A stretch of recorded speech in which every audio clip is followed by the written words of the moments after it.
Exit പോളുകൾ പ്രവചിച്ചതിനേക്കാൾ വലിയ വിജയം നേടിയിരിക്കുകയാണ് ബീഹാറിൽ NDA.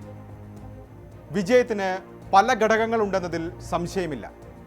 പക്ഷെ അതിൽ പ്രധാനമാണ് തെരഞ്ഞെടുപ്പിന് തൊട്ടുമുമ്പ് പ്രഖ്യാപിച്ച മുഖ്യമന്ത്രി മഹിളാ റോസ്ഗർ യോജന. സ്ത്രീകളുടെ അക്കൗണ്ടിൽ 10,000 രൂപ എത്തുന്ന പദ്ധതി. 1,21,00,000 സ്ത്രീകളുടെ അക്കൗണ്ടിൽ പണമെത്തി. തെരഞ്ഞെടുപ്പ് പ്രചാരണ കാലത്തും പണം അക്കൗണ്ടിൽ വന്നുകൊണ്ടിരുന്നു. ബീഹാറിന്റെ 85% ഗ്രാമീണ മേഖലയാണ്. അന്നന്നത്തെ വരുമാനം കൊണ്ട് ജീവിതം തള്ളി നീക്കുന്ന അതിസാധാരണക്കാരും ദരിദ്രരുമുള്ള നാട്. അക്കൗണ്ടിൽ വന്ന പൈസ കൊണ്ട് പശുവിനെയും ആടിനെയും വാങ്ങിയവരുണ്ട്. വഴിയോരങ്ങളിൽ ചെറിയ ഭക്ഷണശാലകൾ തുടങ്ങിയവരുണ്ട്. അങ്ങനെ പലർക്കും അതൊരു വരുമാന മാർഗമായി. ആ പദ്ധതിക്ക് ജനം കൈയടിച്ചു. സൈക്കിൾ വാങ്ങാൻ 2,000 രൂപ നൽകി പെൺകുട്ടികളെ സ്കൂളുകളിലേക്ക് ആകർഷിച്ച നിതീഷ്. മദ്യനിരോധനം നടപ്പാക്കിയ നിതീഷ്. സർക്കാർ ജോലികളിൽ സംവരണം നടപ്പാക്കിയ നിതീഷ്. അങ്ങനെ സ്ത്രീകളുടെ വോട്ട് ബാങ്ക് ഉണ്ടാക്കിയ നിതീഷ് കുമാർ. അതിനെ കൂടുതൽ ഉറപ്പിച്ചു മഹിളാ റോസ്ഗർ യോജന. बहनों बेटियों के 30 करोड़ से ज्यादा खाते न खुलवाए होते, इन बैंक खातों को आपके मोबाइल और आधार से न जोड़ा होता तो क्या आज इतने पैसे हम सीधे आपके बैंक खातों में भेज पाते?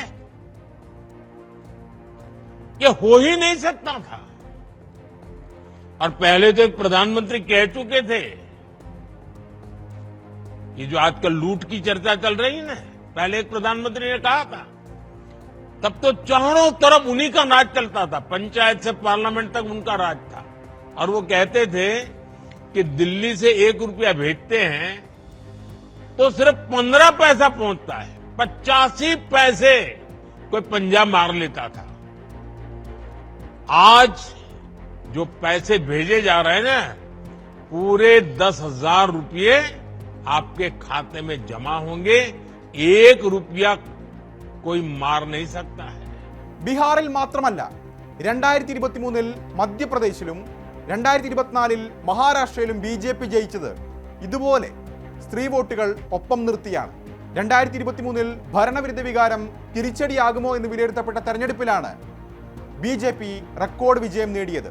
230 അംഗ മധ്യപ്രദേശ് നിയമസഭയിൽ 163 സീറ്റ് BJP നേടി. 2018 54 സീറ്റ് അധികം.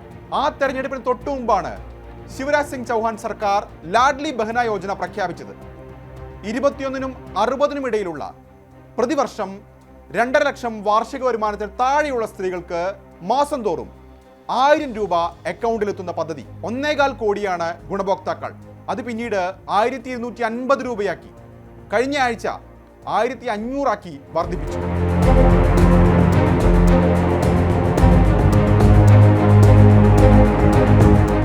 ഇക്കഴിഞ്ഞ ലോക്സഭാ തെരഞ്ഞെടുപ്പിൽ NDAക്ക് വലിയ തിരിച്ചടി ഉണ്ടായ സംസ്ഥാനമാണ് മഹാരാഷ്ട്ര. 48-ൽ 30-ഉം ഇന്ത്യ സഖ്യത്തിനൊപ്പം നിന്നു. ലോക്സഭാ തെരഞ്ഞെടുപ്പ് നൽകിയ ആത്മവിശ്വാസമായാണ് ഇന്ത്യ സഖ്യം തൊട്ടു പിന്നാലെ നടന്ന നിയമസഭാ തെരഞ്ഞെടുപ്പിലേക്ക് പോയത്. പക്ഷേ NDA കൃത്യമായ ഭൂരിപക്ഷത്തോടെ ഭരണം നിലനിർത്തി. അവിടെയാണ് വനിതാക്ഷേമ പദ്ധതി ഗുണം ചെയ്തത്. മധ്യപ്രദേശിൽ ലാഡ്ലി ബഹന യോജനയെങ്കിൽ മഹാരാഷ്ട്രയിൽ ലഡ്കി ബഹന യോജന. പ്രതിമാസം 1,500 രൂപ അക്കൗണ്ടിലെത്തുന്ന പദ്ധതി.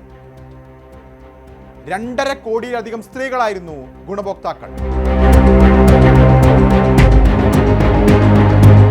മഹാരാഷ്ട്രയിലും മധ്യപ്രദേശിലും പരീക്ഷിച്ച് വിജയിച്ച ഇലക്ഷൻ എഞ്ചിനീയറിംഗ് ബീഹാറിലും വിജയം കാണുകയാണ്.